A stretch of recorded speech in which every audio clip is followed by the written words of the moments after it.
Fenomena Joko Kendil, saat pengelana dari antah berantah mendapat sambutan positif di masyarakat. Dalam 1 bulan terakhir, media sosial diramaikan dengan unggahan video berisi seorang pria berpakaian hitam, memakai kaping kayu, dan membawa tongkat layaknya seorang pesilat lawas yang tengah berkelana. Bukan hanya sekali muncul, beberapa video bernarasi serupa juga diunggah, tiap kali sang pengelana tersebut tiba di sebuah kota atau wilayah tertentu dan bertemu dengan masyarakat.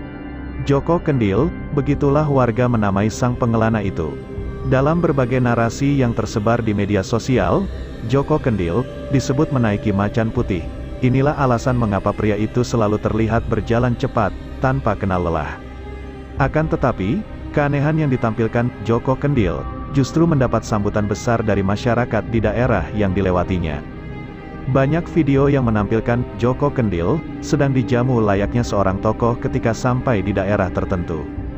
Tak tanggung-tanggung, polisi pun ikut menyambut Joko Kendil dan memberikan tumpangan di mobil patwal, seperti tergambar dalam video yang banyak beredar di media sosial. Sosiolog Universitas Negeri 11 Maret, UNS Surakarta Drajat Trikartono menilai, fenomena Joko Kendil di media sosial ini cukup menarik. Menurutnya, Joko Kendil telah menjadi tokoh yang dibentuk oleh media sosial, meski sebelumnya tak diketahui asal-usulnya. Joko Kendil menjadi viral di dalam media, karena kebetulan ada orang yang tertarik melihat sepak terjangnya, yaitu berjalan cepat dan memakai atribut-atribut seperti tokoh-tokoh klasik dalam persilatan, kata Drajat. Tapi kemudian ada beberapa isu menarik yang diangkat, yaitu dia berjalan keliling dunia dan naik macan putih yang semua itu sebenarnya tidak bisa dibuktikan, sambungnya.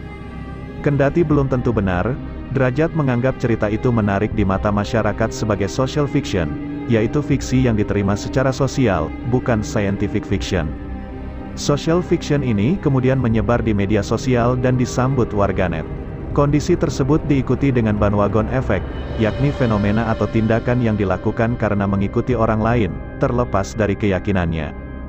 Jadi karena dia diungkap dengan karakteristik khas, sebuah realitas tentang social fiction ini, sehingga kemudian orang ikut-ikutan untuk mengangkat ini juga, jelas dia.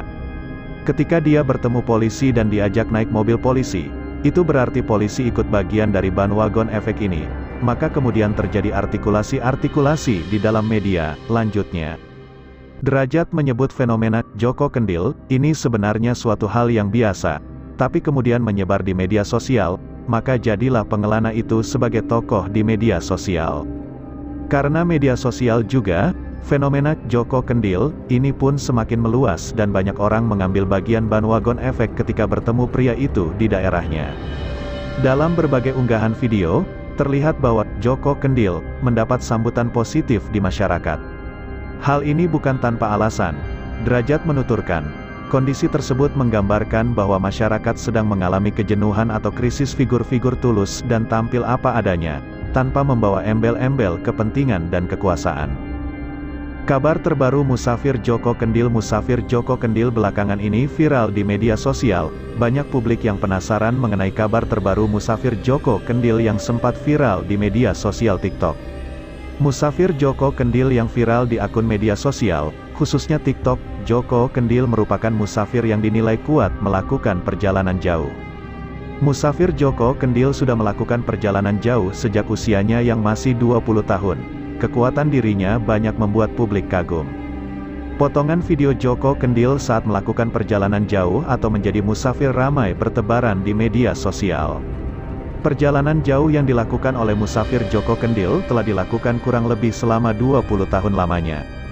Kabar terbaru Joko Kendil yang sampai saat ini masih membuat publik penasaran. Joko Kendil merupakan pria yang berasal dari Grobogan, Desa Menduran. Pria tersebut mengaku kecepatannya saat melakukan perjalanan jauh disebabkan karena menaiki macan putih. Kabar terbaru Joko Kendil diungkap oleh Adi, selaku orang yang pernah membuat konten YouTube tentang musafir Joko Kendil. Berdasarkan pengakuannya tersebut, dirinya mengaku pertama kali bertemu dengan Joko Kendil di wilayah Pati menuju Jepara. Tadi barusan saya dikabari, kemarin Joko Kendil ada di Parangtritis, jelas Adi melalui kanal YouTube-nya. Sampai saat ini, Joko Kendil masih melanjutkan perjalanan jauhnya. Di tengah-tengah perjalanan ia juga kerap menerima pemberian dari warga yang dilakukan dengan sukarela.